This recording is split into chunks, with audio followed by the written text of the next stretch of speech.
नमस्कार, मैं सुमित स्वर्णकार आप सभी का फिर से स्वागत करता हूं आपके अपने शो बातचीत। इस शो के माध्यम से हम आपके साथ पहुंचाना चाहते हैं समाज का वो संदेश जिससे आपका जो रहन-सहन का तरीका है वो और इम्प्रूव हो सके। इस बातचीत के माध्यम से हम उन लोगों को लेकर आते हैं जो अपने फील्ड में बहुत ही एक अच्छा काम कर रहे हैं और उनका काम करने का तरीका हम चाहते हैं कि आप तक पहुँचे। उनकी जीवन शैली से कुछ इम्पोर्टेंट मैसेज हैं जो आप तक पहुँचे।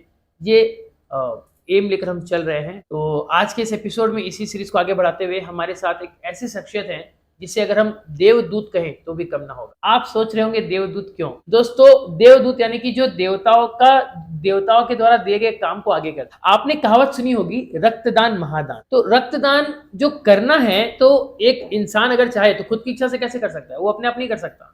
आपको कोई एक प्रोफेशनल चाहिए जो आपके बॉडी से एक प्रॉपर तरीके से ब्लड को निकाल कर किसी दूसरे पेशेंट तक पहुंचाएगा। तो ये काम किसी आम इंसान का नहीं है। ये काम में अगर कुछ गलती हुई तो आपकी जान भी जा सकती है। तो इसीलिए जो लोग इस काम को करते हैं उन्हें हम देवदूत कहते हैं। तो इसी काम को करते हैं हमारे साथ जो स्टूडियो में हैं श्री देवाशीष मिश्रा जी, जो कि बुर्ला ब्लड बैंक में पब्लिक रिलेशनशिप ऑफिसर के रूप में पिछले 16 साल से कार्यरत है। तो आज के इस एपिसोड में हम उनसे जानेंगे कि ये सारा काम ब्लड बैंक का किस तरीके से होता है और एक आम आदमी को इससे क्या लाभ हो सकता है, सारा सब कुछ इस एपिसोड के माध्यम से जानेंगे। तो चलिए स्वागत करते हैं देवाशीष मिश्रा सर का। सर आपका बहुत बहुत स्वागत, इतना बिजी शेड्यूल से आप यहाँ पर आए। क्योंकि आपको बता दूं मैं कि आज अगर सर यहाँ 1 घंटा आए हैं तो वहां पर कितना काम इनका बढ़ गया होगा। आज बहुत सारे वहां पर लोग होंगे जो ब्लड डोनेशन के लिए बैठे होंगे। तो एक टीडियस काम है, ये एक बहुत जिम्मेदारी वाला काम है, बट ये भी जरूरी है ताकि आप लोगों तक एक अच्छा संदेश पहुंचे। तो सर इसके लिए पूरी बातचीत टीम की तरफ से आपका फिर से बहुत बहुत धन्यवाद।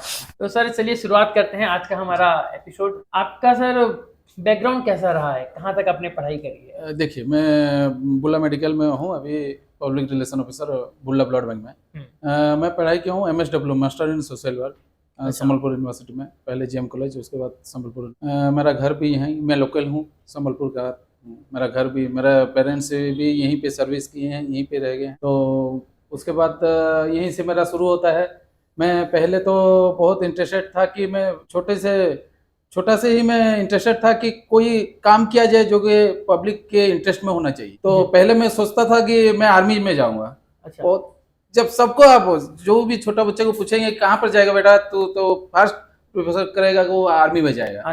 तो मेरा वो इंटरेस्ट था कि मैं आर्मी में जाऊं। तो वो तो हो नहीं पाया क्योंकि मेरा हाइट शॉर्ट है बहुत प्रॉब्लम है उसमें। तो वो भी एक तरफ के हीरो हैं। हम नहीं सोचते हैं कि उतना तक हम जा पाएंगे। अभी तो हमारा उतना है भी नहीं कि हम आर्मी पे जा पाएंगे। तो सोचा कि कुछ पब्लिक के लिए कुछ किया जाए। तो उसके बाद ऑफर आया कि मैं मेडिकल कॉलेज में ज्वाइन किया ब्लड बैंक में एक ऐसा पार्ट है कि अब ब्लड बैंक और पब्लिक, ये पूरा पब्लिक रिलेशन ब्लड बैंक है। अब पब्लिक के साथ आपको डील करना पड़ता है। पब्लिक को समझाना पड़ता है कि ब्लड क्या है, ब्लड बैंक में क्या होता है, ब्लड कैसे डोनेट किया जाता है, उसका क्या होता है, कैसे टेस्ट होता है, पेशेंट को कैसे दिया जाता है। वो एक पूरा चेन है। आप अगर पब्लिक को नहीं समझाएंगे तो पब्लिक को मालूम नहीं होगा कि कैसे ब्लड कलेक्शन होता है, कैसे दिया जाता है। सबका सोचना ही है कि मेडिसिन दुकान में जैसे जाएं कि प्रेस्क्रिप्शन दे दिए वो मेडिसिन ले आए। तो सबका माइंड में ऐसा है। वो तो बहुत लोग तो ऐसे आते हैं कि स्लम एरिया से, उनको मालूम नहीं है ब्लड क्या है, ब्लड प्रोडक्ट क्या है। अभी तो ऐसा आ गया कि खाली ब्लड नहीं, होल ब्लड नहीं, वो तो उसका प्रोडक्ट भी बन गया है, उसको बनाना पड़ता है। वो डिफरेंट पार्ट में होता है, पैक सेल, प्लाज्मा, प्लेटलेट, ऐसे करके उसको कंपोनेंट्स बोला जाता है। कंपोनेंट्स बनाते हैं, उससे निकालते हैं। तो लोगों को बहुत कम मालूम है कि ये कैसे होता है, कैसे प्रोसेस होता है, कैसे ब्लड आता है। बहुत कम लोगों को मालूम है। ऐसे भी है लोग बहुत इंटीरियर एरिया से आते हैं, उनको मालूम नहीं होता कि ब्लड क्या है। उन लोग आके पूछते हैं सर वो व्हाइट पानी वाला क्या है। वो व्हाइट पानी वाला उनको मालूम नहीं है, वो प्लेटलेट होता है, प्लाज्मा होता है। उसमें वो भी ब्लड का कंपोनेंट्स है। तो इसी की तरह उनको भी समझाना पड़ता है। किसी को पेशेंट को ब्लड लगे, ब्लड भी प्रोवाइड करना पड़ता है। बहुत लोगों का अभी देखिए, अभी जो सीजन चल जाए, अभी तो बहुत क्राइसिस है ब्लड बैंक में। अच्छा। ब्लड नहीं है, बिल्कुल नहीं है, एक यूनिट भी नहीं है कि आप किसी को हेल्प कर पाए। तो ऐसा करता हूं मैं कि नियरेस्ट ब्लड बैंक से कुछ हेल्प हो सके। संबलपुर ब्लड बैंक से, बरगढ़ ब्लड बैंक से, nearest district headquarter blood bank बहुत है, झारसुगुड़ा है। तो उनके साथ भी कोऑर्डिनेट करके हम ब्लड के लिए अरेंज करते हैं पेशेंट लोगों को। तो अभी क्या है, अभी देखिए समर सीजन है, आपका कैंप नहीं हो रहा है। कैंप पूरा ब्लड बैंक डिपेंड है कैंप के ऊपर। वॉलेंटरी ब्लड डोनेशन कैंप जितना होगा उतना आपको उधर पेशेंट, मतलब जो पेशेंट आते हैं दूर से ना, उनका कोई भी आता नहीं है साथ में। देखिए क्या होता है, पेशेंट जब पूरा ग्राउंड लेवल से देखिए, जब पेशेंट का कुछ प्रॉब्लम होता है वो फंस जाएगा आपका पीएचसी में, नजदीक जो हेल्थ सेंटर है उस उधर जाएगा। तो उधर के बाद वो अगर देखेंगे कि नहीं हमसे नहीं हो पाएगा, थोड़ा रेफर कर देते हैं डिस्ट्रिक्ट हेडक्वार्टर में। डिस्ट्रिक्ट हेडक्वार्टर में रेफर कर देगा वो डॉक्टर। रेफर करने के बाद वो आएगा डिस्ट्रिक्ट हेडक्वार्टर। डिस्ट्रिक्ट हेडक्वार्टर में 1-2 ट्रांसफ्यूजन होगा तो वो क्या करता है, लोकली अरेंज कर देता है, वो दोस्त को बोल के कि आपका रिलेटिव किसी को भी बोल के वो अरेंज कर देता है। जब रेफर होके मेडिकल कॉलेज आता है उसके पास ब्लड डोनर कोई नहीं होता। अच्छा। उसके बाद डोनर नील, वो कहाँ से बुलाएगा? वो इमरजेंसी में आया, रात को 2 बजे पहुंचेगा, आपको कहाँ से डोनर ला के देगा? से मिलेगा। इसी के लिए जो ब्लड डोनेशन कैंप है ना वो बहुत इंपॉर्टेंट है। ब्लड बैंक के चलाने के लिए हम हैं, हम प्रोसेसिंग, हम मिडिल मैन है, पर ब्लड डोनेशन जो डोनर है, ऑर्गेनाइजर है, वो डायरेक्ट पेशेंट को दे नहीं पाएंगे बोल के हम बीच में हैं कि हम उनका ब्लड लाएंगे, टेस्ट करेंगे और पेशेंट, हमारा एक्शन इतना ही है। पर इंपॉर्टेंट पार्ट है ब्लड बैंक के लिए blood donation and organiser. Organiser चाहेगा तो ब्लड डोनेशन कैंप होगा, ब्लड डोनेशन कैंप होगा तो हम टेस्ट करेंगे, ब्लड पेशेंट को दे। ये जो रिलेटेड है ये कोऑर्डिनेशन करना पड़ता है। ये थोड़ा अभी बहुत हार्ड सब्जेक्ट है क्योंकि पेशेंट के साथ अभी ये जो धूप का महीना चल रहा है ना, इसी के लिए थोड़ा अभी बहुत दिक्कत है। सुबह से लोग लाइन में लग जाते हैं, ब्लड नहीं होगा, उनको फिर ग्रुपिंग हो जाएगा। ग्रुपिंग के बाद उनको ग्रुपिंग भी पता नहीं चलता है। वो जो गांव में लोग आते हैं ना, उनको ग्रुपिंग भी मालूम नहीं है कौन सा ग्रुप है पेशेंट। तो जब आते हैं इधर वो ग्रुप का मिलेगा नहीं तो कहाँ से वो ला के देगा? अभी देखिए जैसे कि कैंसर पेशेंट, अब वेस्टर्न उड़ीसा में देखिएगा कैंसर का बहुत पेशेंट ज्यादा हो गया है अभी। अच्छा। बरगढ़ डिस्ट्रिक्ट से बहुत पेशेंट आते हैं, वो कितना ट्रांसफ्यूजन कहाँ से डोनर ला के देंगे? बहुत डोनर लाना पड़ता है। एक महीने में 2-3 ट्रांसफ्यूजन होता है उनका, तो लास्ट में 1 ले आएंगे, 2 लेंगे, फिर 3 नंबर से आपको वो पेशेंट खुद आके आपको बोलेगा, रिक्वेस्ट करा के दीजिए, आपको ब्लड नहीं है मेरे पास, मेरे डोनर नहीं है, मैं 2 दे चुका हूँ। अच्छा। इसी समय आपको एक चैलेंज आ जाता है कि उसको कहाँ से ब्लड दें। जब होता है दे देते हैं, जब नहीं होता है फिर कोऑर्डिनेट करना पड़ता है। कहीं ब्लड बैंक, नजदीक ब्लड बैंक से किसी को, कहीं ऑर्गेनाइजर को फोन करें, ऑर्गेनाइजर आप भेजिए डोनर, तो ये सब कोऑर्डिनेशन करना पड़ता है अभी। तो ये एक्चुअली मतलब रियल काफी क्राइसिस वाला सीन है। जी जी जी। तो सर आपको कैसे प्रेरणा मिली MSW करने के लिए? क्योंकि टू बी वेरी ऑनेस्ट मैं अपना बता रहा हूँ कि MSW करके कोई पढ़ाई होती है, मुझे आज सर के माध्यम से पता चला कि कोई मैनेजमेंट इन सोशल वर्क भी कर सकता है। जी जी जी। It's quite impressive. तो सर जरा इसके बारे में बताइए, कैसा, मतलब मैक्सिमम लोग क्या करते हैं ना, जहाँ उनका ग्रेजुएशन खत्म हुआ, चलो बैंक की तैयारी करते हैं, बैंक में जॉब लग जाएगा, काम करता हूँ। लेकिन इसके अलावा भी एक ऐसा फील्ड, कैसा मतलब MSW, क्या प्रेरणा मिली, कैसे आपने चूज किया? सोशल वर्क, उसमें एक तो सोशल वर्क है, वो आप पढ़ाई में भी है, आपको बताया जाएगा कि सोशल वर्क कैसे किया जाता है। वो फील्ड में आपको जाके पढ़ाई करना पड़ेगा। ये नहीं कि आप क्लासरूम में बैठे खाली सिग्नेचर कर दिए, पेपर लिख दिए, ये सिर्फ किताबी नहीं है, प्रैक्टिकल भी है। आप प्रैक्टिकल जाके फील्ड में आपको ड्यूटी करना पड़ेगा। अच्छा। फील्ड में आपसे समझना पड़ेगा कि ये कैसे कोऑर्डिनेट किया जाता है, कैसे सोशल वर्क होता है। ये बहुत इंपॉर्टेंट है, कोऑर्डिनेट करना बहुत इंपॉर्टेंट है। बिल्कुल, वो सोशल वर्क कैसे होता है वो सब उधर ही जाके आपको पता चलेगा। फील्ड में नहीं जाने से आपको पता नहीं चलेगा कि क्या है पब्लिक डीलिंग, क्या है कि सोशल वर्क क्या है, कैसे लोग सोशल वर्क करते हैं, क्या करते हैं लोगों के लिए। ये सब आप जाके उस पढ़ाई से ही आपको पता चलेगा कि क्या करना है। तो जब आप कोई ब्लड कैंप ऑर्गेनाइज करवाते हो, प्राइमरी ऑब्जेक्टिव आप क्या लेके चलते हो? देखिए मैं एक लेबोरेटरी टेक्नीशियन भी हूँ। अच्छा, मैं वो भी पढ़ाई किया हूँ, DMLT किया हूँ। मैं उसी में भी ब्लड बैंक में हेल्प हो जाता है, मैं उसी में भी ज्वाइन किया हूँ। तो देखिए अभी हेल्प ये होता है कि ब्लड डोनेशन कैंप हम ऑर्गेनाइजर को लेके ही कर पाएंगे। विदाउट ऑर्गेनाइजर ना, विदाउट ब्लड डोनर्स हम कुछ नहीं है, पूरा जीरो। ओके। हाँ, तो हम ऑर्गेनाइजर को रिक्वेस्ट करते हैं। कुछ ऑर्गेनाइजर, वॉलेंट्री ऑर्गेनाइजर जो होते हैं, खुद ही करते हैं, देखते हैं पेशेंट का, उनको भी मालूम चल रहा है कि ब्लड इतना क्राइसिस है, ये है वो है। जैसे कि लेके चलिए, अभी संबलपुर टाउन का मैं बोल रहा हूँ, मारवाड़ीगंज में है, उसर्ग है, त्याग है, संबल है। अभी देखिए लास्ट कल इवनिंग में, परसों इवनिंग में एक तो कैंप हुआ ब्लड बैंक में। तो उस टाइम ब्लड इतना क्राइसिस था। जो लिम्सरियन ग्रुप एक तो है, हम धुनपल्ली से आगे मंदिर है लिम्सरियन मंदिर, उनका एक युवक संघ है, एक संघ है। हाँ। तो उनको मैं रिक्वेस्ट किया कि बोले कि सर ऐसे देखिए उनका प्रॉब्लम चला है, अभी ब्लड नहीं है, ब्लड बहुत पेशेंट रिटर्न जा रहे हैं। इवन आप थैलेसीमिया पेशेंट जिनका ब्लड ही मेडिसिन है, वो ब्लड नहीं होने से वो लोग चल नहीं पाएंगे, एक मंथ में 1 2 3 ट्रांसफ्यूजन भी लेते हैं। उनके लिए भी 2-4 दिन हो गया ब्लड हम प्रोवाइड नहीं कर पा रहे हैं क्योंकि कैंप नहीं हो रहा है। तो उनको रिक्वेस्ट किए तो परसों सुबह इवनिंग में सुबह कंफर्म किए, इवनिंग में एक तो कैंप रखे, 37 यूनिट 40 यूनिट कलेक्ट हुआ। तो अभी देखिए पर डे हमारा जो आते हैं थैलेसीमिया 20 यूनिट्स थैलेसीमिया के लिए है पर डे, क्योंकि वेस्टर्न उड़ीसा के सब थैलेसीमिया पेशेंट हमारे ऊपर डिपेंड है। यहाँ पे आते हैं, यहाँ पे कंपोनेंट्स होता है, पैक्सेल होता है, उनको पैक्सेल चाहिए, आरबीसी खाली जो आरबीसी होता है उनको यही दिया जाता है। फिर लिको फिल्टर एक लिकोसाइट उनमें हमारे सबके ब्लड में लिकोसाइट है, वो अगर फिल्टर करके नहीं देंगे तो उनका बहुत प्रॉब्लम होता है, बॉडी में उनका होता नहीं है, और मेडिकल साइंस में बहुत है तो उनका प्रॉब्लम, तो लिकोसाइट फिल्टर भी हम करवा के देते हैं। तो पूरा वेस्टर्न उड़ीसा का पेशेंट इधर ही डिपेंडेबल है, इधर आ जाते हैं, तो पर डे 20 यूनिट्स ब्लड उनके लिए चाहिए। ओके तो इसके लिए ये तो बड़ा चैलेंज है कि आप कहीं से भी ब्लड कलेक्ट करके लाना पड़ेगा, उनको देना पड़ेगा। वो तो गवर्नमेंट भी फ्री किया है, गवर्नमेंट भी उनके लिए फ्री है, थैलेसीमिया सिकल सेल के लिए फ्री है, पर हम थैलेसीमिया को मैक्सिमम प्रोवाइड कर पा रहे हैं, सिकल सेल को कुछ कम, क्योंकि ब्लड प्रेजेंट रहता है, जब होता है हमारे पास तो हम दे देते हैं। पर अभी जैसे सिकल सेल तो अभी ये तो प्रोन बेल्ट है सिकल सेल का, आप जहां भी जाएंगे सिकल सेल डिजीज आपको पेशेंट मिलेंगे। तो उनको भी ट्रांसफ्यूजन होता है, उनको कम होता है, पर थैलेसीमिया को रेगुलरली ट्रांसफ्यूजन होता है, 1 महीने में 2-3 भी ब्लड आपको लगेगा पेशेंट, तो वो कहीं से लेके आ नहीं पाता। तो पूरा डिपेंड है, ये ऑर्गेनाइज करके ब्लड देते हैं ना, उन्हीं पे ही पूरा डिपेंड है। वो जो ब्लड लेके आते हैं, हम कंपोनेंट बनाते हैं, उसी से ही उनको प्रोवाइड करते हैं। ओके तो आप तो सर इस फील्ड में पिछले 16 साल से हैं, जैसे आपने बताया, आपके हिसाब से डेली का हमारा कितना रिक्वायरमेंट होता है? देखिए डेली का भीमसर में 120-110 ऐसे ब्लड रिक्वायरमेंट है अभी डेली।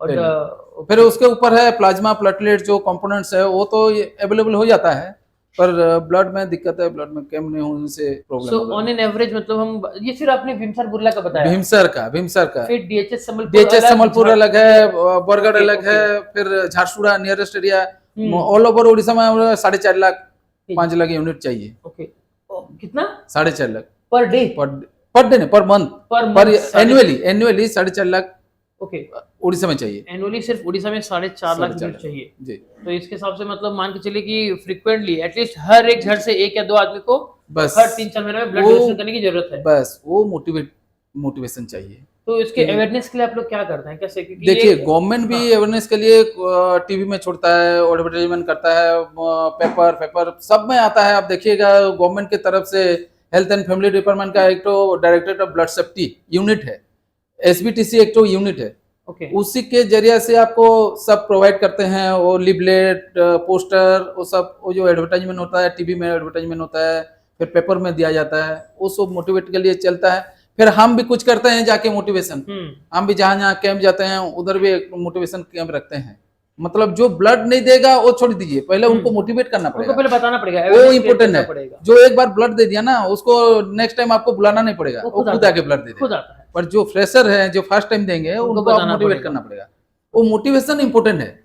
अगर मोटिवेशन नहीं होगा तो वो आप जहाँ गाँव में जाएंगे ना, और आपको डरेंगे, नहीं हम ब्लड दे देंगे तो तबीयत खराब हो जाएगा, कहाँ पर मुंडे घुमाया गिर जाएंगे, ब्लड कम हो जाएगा, ये सब चलता रहता है। उसको आप कैसे मोटिवेट करके ब्लड निकालेंगे उनसे, वो आपको करना पड़ेगा, उनको मोटिवेट करना पड़ेगा कि हमारा भी कुछ ड्यूटी है, हम देश के लिए कुछ ड्यूटी है, हमारा भी करना है। हम तो ठीक है, हम सर्विस करते हैं, हम अपना काम करते हैं, पर उसके ऊपर भी कुछ है। तो जो ब्लड डोनेट करता है उसको कुछ रिवॉर्ड मिलता है क्या, कि आपने खून दिया, लो पकड़ो 500 रुपए? नहीं, देखिए सर, अगर आप पैसे से उसका कंपेयर करेंगे तो वो सही नहीं है, क्योंकि वो वॉलेंटरी डोनेशन है। नहीं, मेरा ये देखिए गवर्नमेंट की तरफ से सर्टिफिकेट देते हैं, सर्टिफिकेट देते हैं, उनका अगर फैमिली का कुछ लगेगा, कभी लगेगा, तो वो ब्लड बैंक से प्रोवाइड किया जाता है। क्योंकि ना सर एक साइकोलॉजी में कंसेप्ट है कि जब आप उसको अगर कुछ रिवॉर्ड मिले ना, तो वो उस चीज को और बार बार करना चाहता है। देखिए वो चल रहा है। देखिए पहले तो होता था कि वो बस टिकट के लिए गवर्नमेंट का तरफ से कुछ आया था, हम दिए थे भी लिस्ट, वो जो रेगुलर वॉलेंटरी ब्लड डोनर्स हैं, हाँ। उनका लिस्ट मांगे थे, हम उनको प्रोवाइड कर दिए थे गवर्नमेंट के अच्छा। थ्रू। तो गवर्नमेंट कुछ प्रोसीजर रखे थे कि वो फ्री पास, मतलब बस में फ्री पास के लिए, तो वो अभी प्रोसीजर में है। गवर्नमेंट फ्यूचर में वो फ्री पास प्रोवाइड करेगा जो वॉलेंटरी ब्लड डोनर्स उनको, क्योंकि जहाँ गवर्नमेंट खर्चा कर रहा है ना, एक्सपेंडिचर कर रहा है एडवर्टाइजमेंट वगैरह के ऊपर, खर्चा जी। तो हो रहा है। बिल्कुल तो बिल्कुल वही खर्चा आप डोनर को दे दो तो उसको एक रिवॉर्ड मिलेगा। नहीं देखिए, वो तो पैसे तो पेमेंट नहीं कर पाए। हाँ। पैसा तो इम्पोर्टेंट नहीं है, क्योंकि हम पैसे के, अगर पैसे के लिए हम ब्लड डोनेशन का उसका मोटिवेशन चेंज हो जाएगा पैसा देके। हाँ, कुछ रिवॉर्ड एवर के लिए वो प्रोसेस में है अभी गवर्नमेंट जो जितना डाटा तो कैश में जी वो डाटा वो लिए हैं, गवर्नमेंट को हम प्रोवाइड किए हैं, वो लिस्ट बना रहे हैं, वो डाटा कलेक्ट करके वो लोग कुछ बस पास, फ्री बस पास, ऐसे कुछ वगैरह कर रहे हैं। बीच में अभी कोविड के टाइम से कुछ बंद है, नहीं तो फेलिसिटेट कर रहे थे जो ऑर्गेनाइजर हैं। हाँ। बड़े बड़े ऑर्गेनाइजर हैं, उनको बुला के भी भुवनेश्वर में फेलिसिटेट कर रहे थे। अभी देखिए, पहले क्या था, सब ब्लड बैंक उड़ीसा का, इंडिया का सोच लीजिए, उड़ीसा इंडिया का सबका रेड क्रॉस के अंदर ब्लड बैंक, रेड क्रॉस, हाँ बस वो चला रहा था। तो ब्लड बैंक का मतलब गवर्नमेंट का इंटरफेरेंस बहुत कम था। हाँ, जब 2019 से अभी 19 से गवर्नमेंट टेक ओवर किया है ब्लड बैंक। अच्छा, गवर्नमेंट के पास चला गया। अभी रेड क्रॉस सोसाइटी नहीं है? अभी रेड क्रॉस सोसाइटी नहीं है, उड़ीसा में एक ही है जो सेंट्रल रेड क्रॉस कटक। अच्छा, उस रेड क्रॉस सोसाइटी का ब्लड बैंक। अभी उड़ीसा में बाकी सब 59 ब्लड बैंक जो गवर्नमेंट का है, वो सब टेक ओवर कर लिए गवर्नमेंट। ओके, तो अभी से उनका शुरू हुआ है, और स्टेप बाय स्टेप वो चल रहे हैं। अभी उनका वो डोनर के साथ मिलना जुलना, डोनर को बुला के वहाँ फेलिसिटेट करना, ऑर्गेनाइजर को फेलिसिटेट करना, ये सब चल रहा है। सर, एक ना बहुत सारे लोगों का एक क्वेश्चन रहता है कि जो ब्लड डोनेट करता है, लेट्स सपोज मैंने आपको ब्लड डोनेट कर दिया, तो इन फ्यूचर अगर मुझे या मेरे किसी फैमिली रिलेटिव को जरूरत पड़ी, तो मुझे, अगर मैं अपना ब्लड डोनेशन का कार्ड दिखा दूं, तो मुझे फ्री में वो ब्लड डोनेट मिल जाएगा, ऐसा होता है क्या? देखिए, कुछ होता है। देखिए, मैं आपको बताता हूँ। हाँ। अगर आप आज ब्लड दिए हैं, 3 महीना का आप ब्लड दे नहीं पाएंगे। हाँ। 3 महीने के अंदर आपको ब्लड, आपका पेशेंट को अगर चाहिए तो हम प्रोवाइड कर देंगे। मतलब डोनर का रिलेटिव। अच्छा। मतलब फर्स्ट डिग्री ब्लड रिलेशन, आपका पिताजी, भाई बहन, किसी को भी अगर लगेगा तो उस सर्टिफिकेट में आपको हम प्रोवाइड कर देंगे। नेक्स्ट, जो आप जिस ऑर्गेनाइजेशन से आके ब्लड दिए हैं, हाँ, उनको कुछ कूपन प्रोवाइड किया जाता है। ओके। हाँ, जो होता है 1:10, मतलब आप 10 दिए हैं, 1 आपको प्रोवाइड किया जाएगा कूपन। आप 10 ब्लड दिए हैं, एक तो ब्लड वो ऑर्गेनाइजर ले पाएंगे। आप ऑर्गेनाइजर के साथ कांटेक्ट करके वो ब्लड ले पाएंगे। ओके। अगर अवेलेबिलिटी है तो हम 100% ब्लड आप पेशेंट को दे देंगे, और कुछ आपको दिखाना नहीं पड़ेगा, कुछ चाहिए भी नहीं, उस सर्टिफिकेट नहीं, ऑर्गेनाइजर का फोन भी नहीं, ऐसे ही हम ब्लड दे देंगे। एक देखिए, ये जो ब्लड डोनेशन है, ये वॉलेंटरी है। आप वॉलेंटरी ब्लड दे रहे हैं। हाँ, मतलब आप कुछ डोनेशन किए ना, उसका रिटर्न में, हाँ, ये तो डोनेशन है, बस रिटर्न हो गया। हाँ। बस वही। पर किसी किसी को लगता है, मैं तो आज तक नहीं, मेरे पास कोई नहीं आया कि देखिए सर मैं ब्लड दिया हूँ, मेरे मम्मी को लगेगा कि मेरे पापा को लगेगा कि मेरे को लगेगा। मेरे पास कोई भी आज तक नहीं आया है। अच्छा। तो आप सोचिए, जो ब्लड दे रहे हैं उनका फैमिली को ब्लड कभी लगता नहीं है, वो ऊपर वाला का आशीर्वाद है। अच्छा पॉइंट बताया आपने जी, बहुत कम है। अब मेरे साथ जो ऑर्गेनाइजर में भी हैं, उनको भी बात कर लीजिए, वो किसी के, मेरे पिताजी को, मेरे पापा को, भाई को, इसको लगेगा, को बोलने नहीं आते हैं, मेरे चाचा को लगेगा कि दूसरा डिस्टेंस में जो मेरे रिलेटिव है उनको लगेगा, कि पड़ोसी को लगेगा, ऐसे बोल के वो आ जाते हैं ब्लड चाहिए बोल के। ओके, तो जब कोई पेशेंट आता है लेने के लिए, तो क्या खुद की इच्छा से आ सकता है कि उसको कुछ प्रिस्क्रिप्शन देना पड़ेगा डॉक्टर का? वो एक प्रोसीजर है। देखिए, पेशेंट जब एडमिट होता है, हाँ, उनका फर्स्ट सब टेस्ट होता है। सब टेस्ट होने के बाद वो हीमोग्लोबिन भी एक तो उसमें रहता है, सीबीसी काउंट हो जाता है हीमोग्लोबिन। आपको अगर पता चल जाएगा, डॉक्टर देखेगा हीमोग्लोबिन कम है उनका, तो वो एडवाइस करेगा, एक तो फॉर्म आता है, हाँ, उसमें एडवाइस करेगा कि ब्लड कितना यूनिट चाहिए। अच्छा, 2 यूनिट चाहिए, 1 यूनिट चाहिए, उसमें एडवाइस करेगा, और कौन सा चाहिए कंपोनेंट्स, जैसे वाला whole blood, pack cell, plasma, platelet, ये 4 यूनिट प्रोडक्ट हम यहाँ से मैन्युफैक्चरिंग हो रहा बनाते हैं। तो वो प्रोवाइड करने के लिए वो क्वेश्चनरी होता है, रिक्वेशन होता है, वो डॉक्टर रिक्वेशन दे, वो 2 सैंपल देंगे, एक तो ग्रुपिंग के लिए, क्रॉस मैचिंग के लिए। वो सैंपल फिर लेके वो पेशेंट का जो अटेंडेंट होगा वो लेके आएगा ब्लड बैंक में, फिर ब्लड बैंक में जाके देने के बाद वो टेस्ट होगा। ओके, वो टेस्ट होगा, उसका पहले ग्रुप कंफर्म किया जाएगा। पहले ग्रुप, वेरी इंपॉर्टेंट ग्रुप, आपका ग्रुप इंपॉर्टेंट है। अगर दूसरे को चलेगा तो बस फिर वो मर भी सकता ग्रुप, है। हाँ 3-4 ड्रॉप में मर जाएगा पेशेंट, 3-4 ड्रॉप में, बस इतना 3-4 ड्रॉप में पेशेंट वो कार्डियक अरेस्ट हो जाएगा। वो तो ब्लड जब भी जाएगा ना दूसरा, वो का अगर बी चला जाएगा तो उसका हेमोलिसिस स्टार्ट हो जाएगा। ओके, हाँ हेमोलिसिस, ब्लड सब क्लॉट होता जाए, सेल डैमेज हो जाए, क्लॉट लग जाएगा सब, आरबीसी सब, तो वो जाके आपका कार्डियक में ब्लॉक कर देगा, हार्ट अटैक से आदमी मर जाएगा। तो इसी के लिए फर्स्ट ग्रुप इंपोर्टेंट है, पहले ग्रुप कंफर्म किया जाता है। कभी आपके साथ ऐसा हुआ हादसा इतने सालों के सर्विस में? नहीं, ऐसे कुछ हुआ नहीं अभी तक।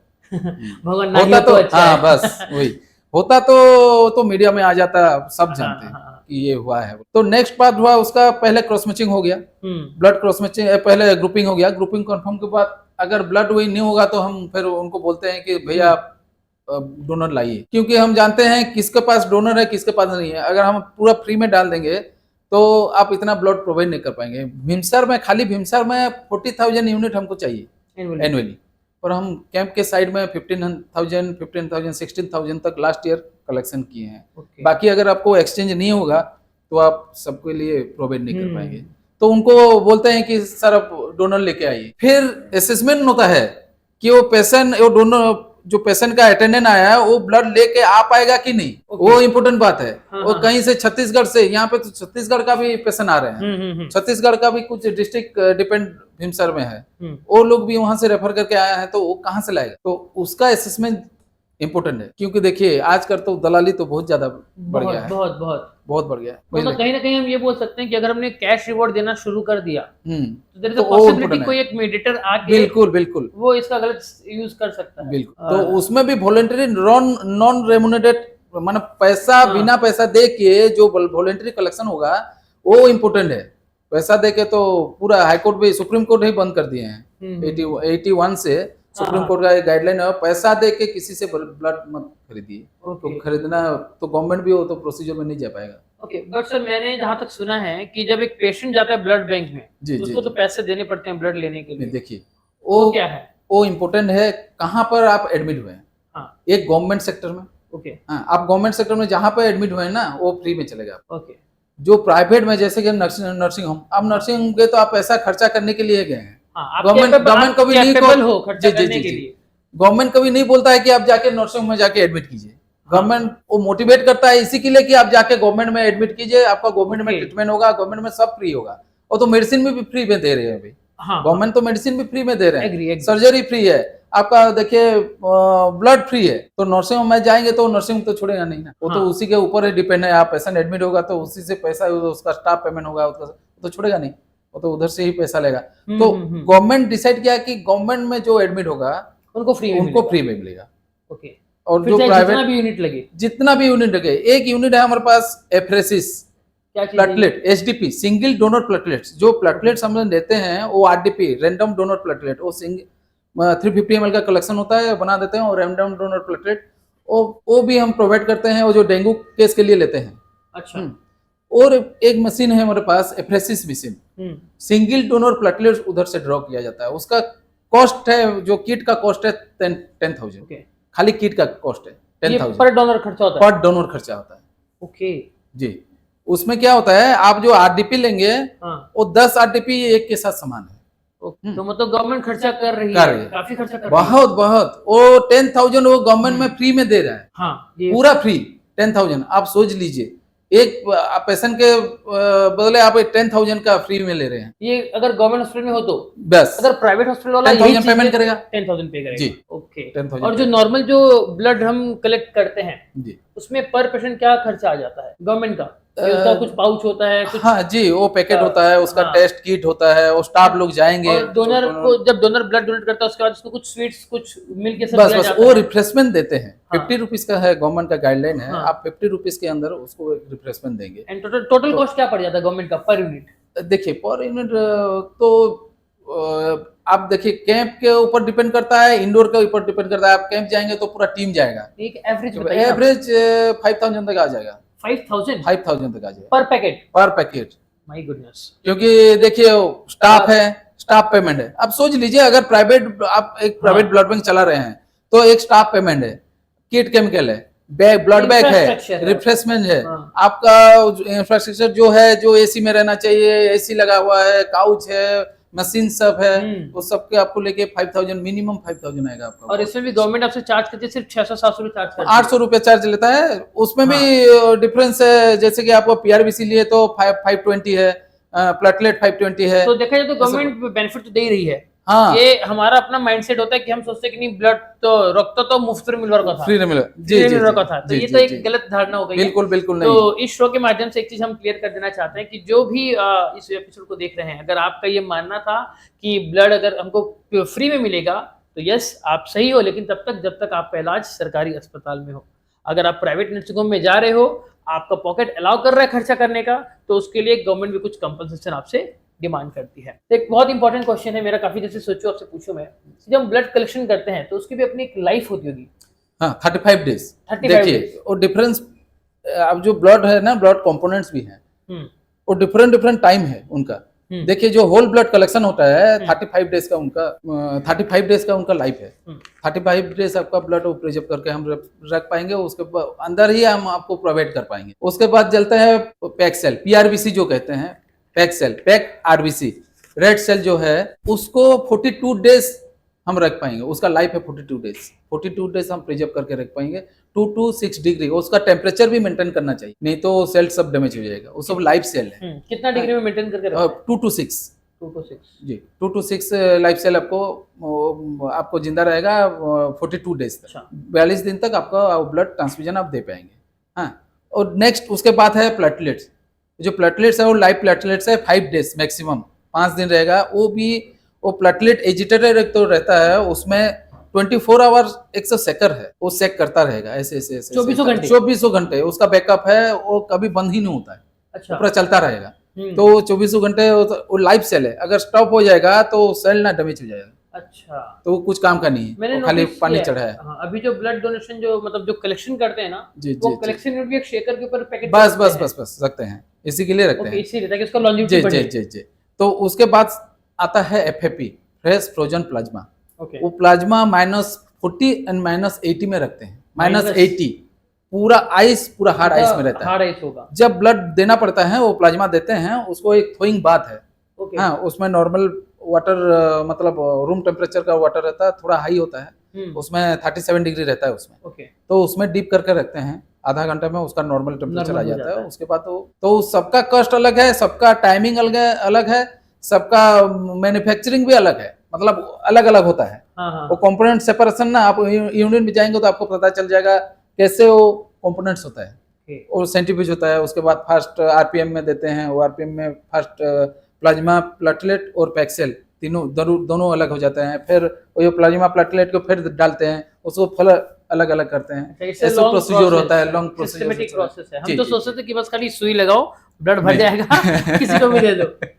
ओके, अभी इसके ऊपर बहुत रिसर्च भी चल रहा है। हमको हमारे जो ब्लड बैंक में ट्रांसफ्यूजन मेडिसिन इसके ऊपर रिसर्च करने के लिए वो उसके ऊपर रिसर्च कर रहे हैं। जैसे कि एंटीबॉडी स्क्रीनिंग हुआ, ड्यू टेस्ट हुआ, बहुत अभी एडवांस हो गया है। ब्लड डोनेशन, ब्लड ट्रांसफ्यूजन बहुत एडवांस हो गया। मैं तो एडवाइस करना चाहता हूँ कि देखिए ब्लड ट्रांसफ्यूजन बहुत रिस्क है, बहुत रिस्क। ब्लड ट्रांसफ्यूजन जितना कम दे उतना ही बेटर। वो तो गवर्नमेंट भी उसके लिए एडवर्टाइज कर रहा है, डॉक्टर लोग भी बोलते हैं कि ब्लड ट्रांसफ्यूजन जितना कम हो पाए वो बेटर। अब नेचुरली जितना अपन हीमोग्लोबिन बढ़ा पाएंगे ना, वो बहुत अच्छा। तो हम ऐसा कर सकते हैं क्या कि जैसे आपने बोला मुझे कुछ देर पहले कि हम 3 महीने तक ब्लड डोनेशन नहीं कर सकते। जी, आज हमने ब्लड डोनेशन कर दिया, जी। उसके बाद हम 1 महीने तक इतना रिच सब मतलब खाना खाएं जिससे कि खून बहुत तेजी से बने। देखिए वो सबका गलतफहमी है कि आप ब्लड दिए हैं तो खाना ज्यादा खाना पड़ेगा। नहीं, कुछ मेडिसिन हम ले लेते हैं, कुछ नहीं, और फिर हम वो नॉर्मल प्रोसेस में उतना दिन में ही आएगा आपका। अच्छा, आप एक दिन में 10 kg खा देंगे तो कल आपका हीमोग्लोबिन बढ़ जाएगा, ऐसा नहीं है। अच्छा, वो नॉर्मल प्रोसेस में आके वो डेढ़ में आपका हीमोग्लोबिन कंप्लीट आ जाएगा।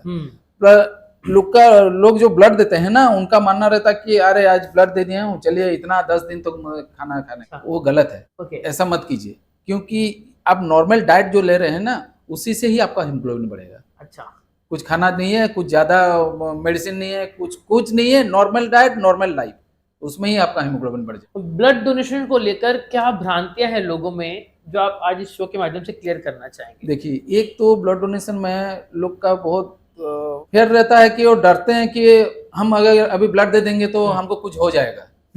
देखिए, एक तो ब्लड है जो हमारे बॉडी में है ना, कुछ इमरजेंसी रिजर्व में रहता है। ऐसे नहीं कि आप 2 लीटर निकल जाएगा तो पेशेंट मर जाएगा। हाँ, बॉडी में 5.5-6 लीटर ब्लड रहता है, उसमें 3.5-4 लीटर आपको चाहिए कि पूरा बॉडी में सर्कुलेशन। सबके पास सरप्लस, जैसे बाइक में रिजर्व आपका टैंक होता है, बस ऐसे ही रिजर्व रहता है हमारा बॉडी रिजर्व। क्योंकि देखिए, अगर कहीं पे अगर एक्सीडेंट हो जाएगा तो ब्लड तो बहुत निकल जाता है। तो पेशेंट वही डेथ कर जाएगा, वही मर जाना चाहिए था।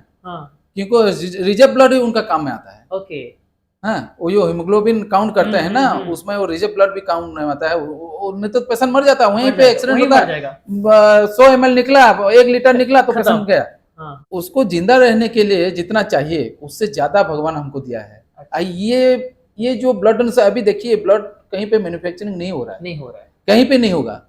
ये है कि देखिए, वो भाईचारा जो बात बोलते हैं ना कि भाईचारा चाहिए, हमारे जो क्वेश्चन जो फिलअप करते हैं ब्लड डोनेशन टाइम में, अब वहाँ रिलीजन का कुछ मतलब ही नहीं है, कास्ट का कुछ मतलब नहीं है। उसमें आपको लिखना नहीं पड़ेगा हम हिंदू हैं, हम मुसलमान हैं, क्रिश्चियन हैं कि पारसी हैं, कुछ लिखना नहीं पड़ेगा, कि आपको लिखना नहीं पड़ेगा हम ST हैं, SC हैं, सबका ब्लड एक ही है। यही है भाईचारा। ब्रिलियंट, बहुत ही अच्छा सुंदर मैसेज आपने दिया इस शो के माध्यम से।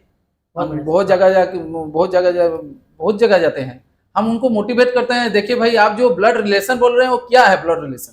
वो जो बेटा, कल आप हर दिन पेपर में पढ़ते होंगे कि बाप को बेटा मार दिया, बेटे को बाप ने मार दिया, ऐसे तो सब जगह भाई को भाई में मार दिया। तो ऐसे कैसा ब्लड, कौन सा ब्लड रिलेशन बोल रहे हैं? अभी देखिए, जो ब्लड हम दे रहे हैं, जिसके बॉडी में जा रहा है, वो ही रिलेशन है, ब्लड रिलेशन।